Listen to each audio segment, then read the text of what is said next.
नमस्कार दोस्तों, मेरे चैनल टेक्निकल बॉन्ड में आप सभी का स्वागत है।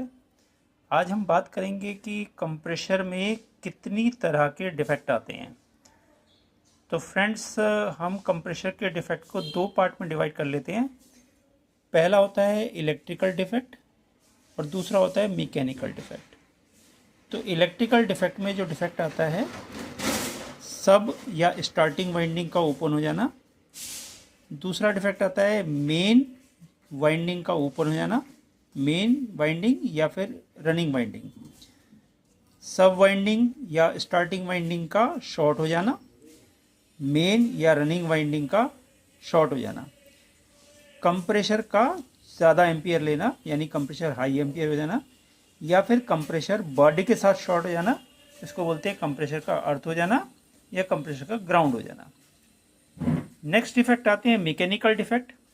मैकेनिकल डिफेक्ट में कंप्रेशर का नो पंपिंग, जहाँ पर कंप्रेशर की पंपिंग बिल्कुल नहीं रहती है, no suction no discharge, pumping बिल्कुल ज़ीरो, प्रेशर बिल्कुल नहीं बनाएगा। दूसरा डिफेक्ट आता है कंप्रेशर पुअर पंपिंग। इसमें कंप्रेशर करीब करीब 200 से 250 से नीचे ही प्रेशर बनाएगा, इससे ज़्यादा प्रेशर नहीं बनाएगा। तीसरा डिफेक्ट आता है कंप्रेशर जाम का। इसमें कंप्रेशर चल नहीं पाता है, बिल्कुल जाम रहता है। तो तीसरा डिफेक्ट कंप्रेशर जाम का, जो मैकेनिकल डिफेक्ट है।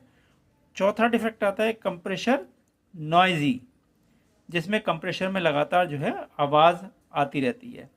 नॉर्मली कंप्रेशर में 50 डेसिबल की साउंड होनी चाहिए। अगर इससे ज़्यादा साउंड आ रही है तो वो कंप्रेशर नॉइजी कहलाता है। और लास्ट जो डिफेक्ट आता है कंप्रेशर जाम व्हेन हॉट, यानी कंप्रेशर नॉर्मल चलेगा लेकिन जैसे ही वो गर्म हो जाएगा तो तुरंत वो जाम हो जाएगा।